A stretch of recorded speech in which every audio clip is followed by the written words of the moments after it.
By the way, you just answered one of my questions. Good, finally. And I tell you what, I'll be so happy. because I tell you, You know what? I got you, something. I got something in here. Make sure our guests sleep in. But I see what you just said. As a matter of fact, the point I wanted to present to you is that the reason that the Old Testament is full of so many mistakes and so many contradictions, some of them The Old Testament?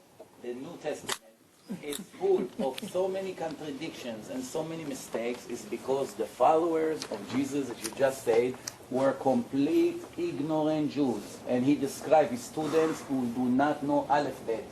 And when you come to ignorant people that cannot be accepted to any yeshiva and ask them to falsify a book claimed to be from God, what do you expect? Every page has so many mistakes. Believe me, I have such a list here. I did not tell you maybe 10% of the things I wanted. Not that I thought that I'll be able to do everything in 2-3 hours, but I only... Yosef, you got a big problem there. I'll tell you what your problem is. What? The problem is, if these disciples of Jesus, the ones who wrote the New Testament, and granted they didn't graduate from any yeshivas, and they were unlearned, but if they were so laughable, how is it that Christianity took off? How is it that even many of the Pharisees followed what these foolish people were teaching, unless they were convinced that something miraculous, unless they were convinced that the hand of God was involved? Very good. I'm glad you said it.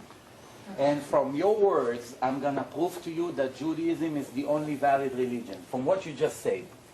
When I come to a crowd and I try to convince them to be my students, and I start to gathering all the homeless people of the street, as he did, as you know, those ignorant that do not know anything anyway, and gather them to be his students and have himself a cult. When I come, and this is my goal, what kind of religion I'll design to these people? An easy religion to practice that everybody will jump and say, hey, we're with you, 100%, everything is allowed. Or I will design a religion that is so complicated, so difficult to keep. What will be an easier job for me?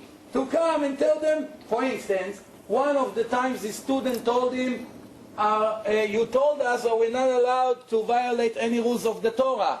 So how come you eat bread without washing your hands, without netilat yadayim? They asked him, those ignorant challenged him.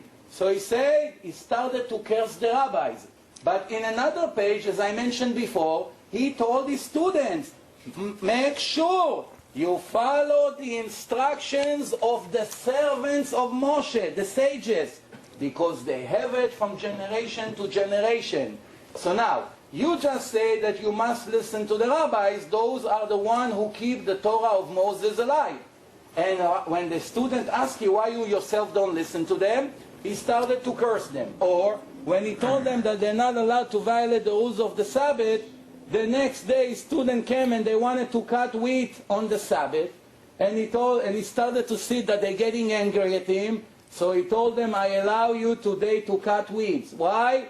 I am the master of the Sabbath. Come on. You just say in the book of Matthew, as I mentioned before, no one is allowed to contradict one little law. And if he does, he is going to be cursed by God. I'm sure they're... just allow them to violate one of the most important rules of God. See, I'm sure they would like to hear my explanation. Please? I'm sure they would. Please. You're cutting me in a nice way, I surrender. I'll always try to be nice. No problem. What Jesus did, he never said you don't have to follow the law or the law is not important. And that's why Yosef is correct. He told the people to follow those in leadership. He did nothing. He wasn't a revolutionary. He did nothing to try to undermine the authority. But what he did do was point out that their interpretation of the law wasn't an accurate interpretation. You see, the religious leaders would criticize Jesus for healing on the Sabbath. And Jesus pointed out that they were hypocrites. Why? because they did many things themselves on the Sabbath. They would water their animals. They would assist with the birth of their animals. The priests would minister on the Sabbath. And so he understood correctly, and the religious Jews of the day should also have been able to understand that there are certain commandments that are more important than others, that it is justified if somebody is starving to death to pick food on the Sabbath day. Wait, please. I used an example that is the worst sin in Judaism.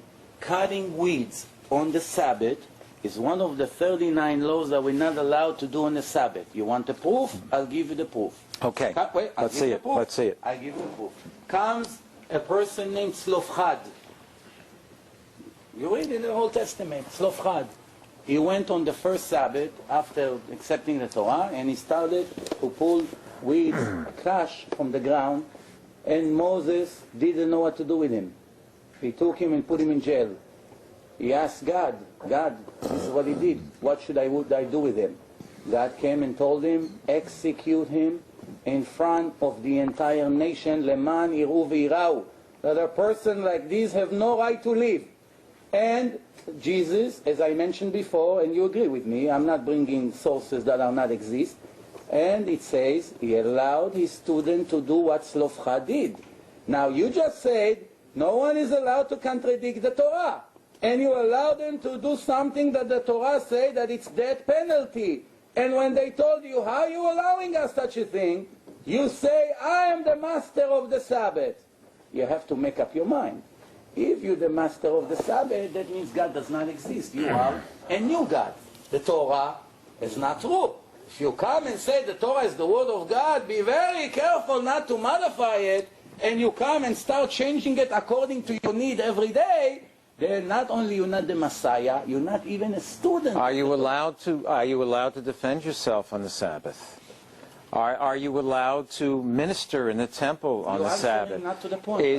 But what is the point on this? The point is, can I come to one of my students that's sitting here, and he tell me, please, I'm going to lose $1 million if I'm not going to cut my weeds tomorrow, because on Sunday there's a huge storm. I want to take my workers only tomorrow, Rabbi, I'm begging you. Please let me cut my weeds because I'm going to lose $5 million, whatever the case is. Do you know in history, before Jesus, after Jesus, any rabbi that kept what Jesus suggested, not to move an inch from the Torah, that will have the guts to come and tell a student you're allowed to cut the weeds on the Sabbath? It's such a violation. But wouldn't you admit that there are exceptions? Yes, exceptions. Wouldn't you admit that there are some more important? Pikuach nefesh, only life risk. There is only one exception to the law. If a person is in a life threat, such as pregnant woman, she may get into problems, complications, or a person needs a hospital, we are the Jews driving on a Sabbath, or if we need to light fire to save the life of a Jew, even if we're not sure he has high fever, just there's a 1% chance that a person is going to die, comes the Torah and say, the laws were given for us to live, thanks to them, not to die. How about circumcising a child on the 8th day and violating the Sabbath? Okay. Which comes first? Comes the Torah in a clear sentence and told us that we are allowed to do it on the 7th day. And if you know, in the chapter 19 of the Talmud, the Mishnah, Perek 19, the Rabbi Eliezer, asking this question, and has about 2 pages with proofs and verses from the Torah. How do we know that we're allowed to circumcise the baby in the 8 days? And you asked before about the oral laws, and maybe that's the time for me to respond to your question. You have to use common sense, which is very simple. What's the common sense? God brings the Jews in front of Mount Sinai and gives them the written Torah. The written Torah say Torahs. You disagree with me, but we'll take it further. Now tell me, if God comes to millions of people, remember that's 1300 years before Christianity, so there's no argument yet. The argument will start 1300 years later, but at this point everybody see that event. Comes God and say to the Jews, here is the Torah I'm giving you, and the Jews listening to Moses speaking. How do we know? nobody would be interested to take such a difficult religion to keep. So many laws, changing their lifestyle completely, unless if what the Torah says is the truth. So when I read about myself that God spoke to Moses, I'm a witness. If it's not true, I will say, Mr.